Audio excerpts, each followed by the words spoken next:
নমস্কাৰ বন্ধুসকল, welcome to my channel জীৱন উদ্দীপনা। ৰিইনভেণ্ট ইয়ৰ ড্ৰিমছ, ৰিপাৰ্পাজ ইয়ৰ লাইফ। প্ৰিয় বন্ধুসকল, আপোনালোকে এটা কথা মন কৰিছেনে? কিছুমান মানুহে অতি কম সময়ৰ ভিতৰতে অভূতপূৰ্ব সফলতা লাভ কৰিবলৈ সক্ষম হয়। তেওঁলোকক আমি লাকি বুলি গণ্য কৰোঁ, কিন্তু তেওঁলোকৰ হাততো আমাৰ দৰেই 24 ঘণ্টাই হাতত সময় থাকে। কিন্তু তেওঁলোক এয়া কিদৰে সম্ভৱ কৰিলে? এই যাদুকাঠি জানিবলৈ আমি সকলোবোৰ ইচ্ছুক নহয় জানো? কিন্তু এয়া কোনো যাদু নহয়। তেওঁলোকে জানে কম সময়ৰ ভিতৰতে কিদৰে ক্ষিপ্ৰতাৰে কাম কৰিব পাৰি। তেওঁলোকে সময়ক সৰ্বাধিক মূল্য দিয়ে। তেওঁলোকে সময় নাশক বা টাইম ৱেষ্টাৰসমূহক চিনাক্তকৰণ কৰি তাক পাৰ্যমানে পৰিহাৰ কৰিবলৈ চেষ্টা কৰে। তেওঁলোকে জানে প্ৰডাক্টিভিটিৰ আটাইতকৈ ডাঙৰ শত্ৰু হৈছে ডিষ্ট্ৰেকশ্যন আৰু ইউজলেছ এণ্ড ইনএফিচিয়েণ্ট এক্টিভিটি। তেওঁলোকে নিজকে ফ'কাছ ৰাখিবলৈ বিভিন্ন টেকনিকৰ সহায় লয়। তেনে এক জনপ্ৰিয় পদ্ধতি হৈছে পম'ড'ৰ টেকনিক। এই পম'ড'ৰ টেকনিকটো ফ্ৰান্সিস্কো কিৰিলৈ 1980 চনত আৱিষ্কাৰ কৰিছিলে। পম'ড'ৰ শব্দটো ইটালিয়ান শব্দ টমেটোৰ পৰা আহিছে, যাৰ অৰ্থ হৈছে বিলাহী। তেখেতে বিশ্ববিদ্যালয়ত পঢ়ি থাকোঁতে সময় বচাবলৈ ৰান্ধনীশালত টমেটো আকৃতিৰ টাইমাৰ ইউজ কৰিছিলে। তেতিয়াৰে পৰাই এই টেকনিকটো লাহে লাহে জনপ্ৰিয় হৈ পৰে। এই টেকনিকত এক নিৰ্দিষ্ট পৰিমাণৰ সময় বাছি লৈ সেই সময়খিনিত গভীৰ কৰ্মত ব্ৰতী হোৱা দেখা যায়। সাধাৰণতে এই সময় 25 মিনিট যদিও ব্যক্তিভেদে ই কম বেছি পৰিমাণৰ হ'ব পাৰে। তাৰ বাবে আপুনি যিকোনো পম'ড'ৰ এপ নতুবা এলাৰ্ম ক্লকৰো ব্যৱহাৰ কৰিব পাৰে। 25 মিনিট এইবাবেই নিৰ্ধাৰণ কৰা হৈছে কাৰণ যিকোনো ব্যক্তিৰ বাবে 25 মিনিট সময় কোনো গভীৰ কৰ্মত ব্ৰতী হোৱাটো সম্ভৱ।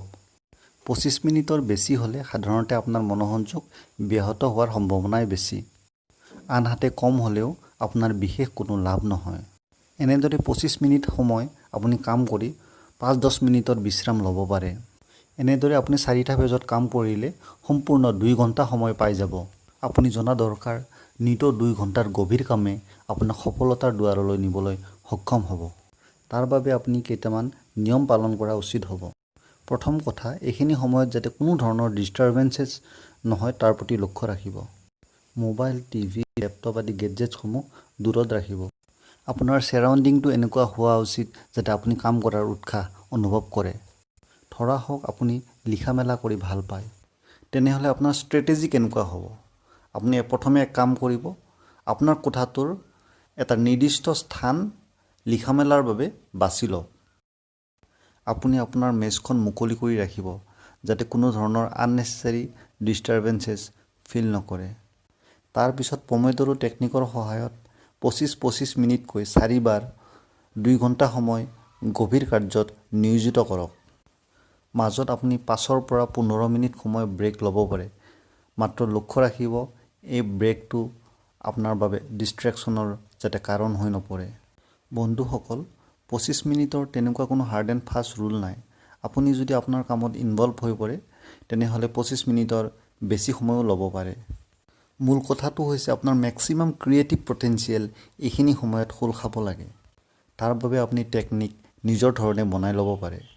এই ক্ষেত্ৰত ৰুল অফ থাম্ব হ'ব প্ৰচেছ আপুনি ঠিক কৰক আৰু নিশ্চিন্ত থাকক, ৰিজাল্ট অট'মেটিক আপোনাৰ ওচৰলৈ আহিব।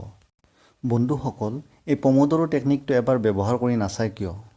টাইম মেনেজমেণ্টৰ কাৰণে সঁচাকৈ ই এক ফলপ্ৰসূ টেকনিক।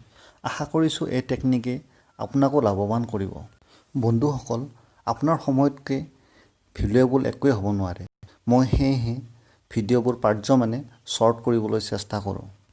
বন্ধুসকল, আপোনালোকেও আপোনালোকৰ মনৰ ভাৱ কমেণ্ট ছেকশ্যনলৈ গৈ প্ৰকাশ কৰিব পাৰে। আপোনাৰ সুপৰামৰ্শই আমাকো উপকৃত কৰিব। যদিহে ভিডিঅ'টো চাই ভাল পালে লাইক এটা দিব নাপাহৰে যেন। বন্ধুসকল, আমি আগলৈ এনেকুৱা ধৰণৰ ভিডিঅ' আনি থাকিম। যদিহে চেনেলটো ছাবস্ক্ৰাইব কৰা নাই তেন্তে ছাবস্ক্ৰাইব কৰে যেন।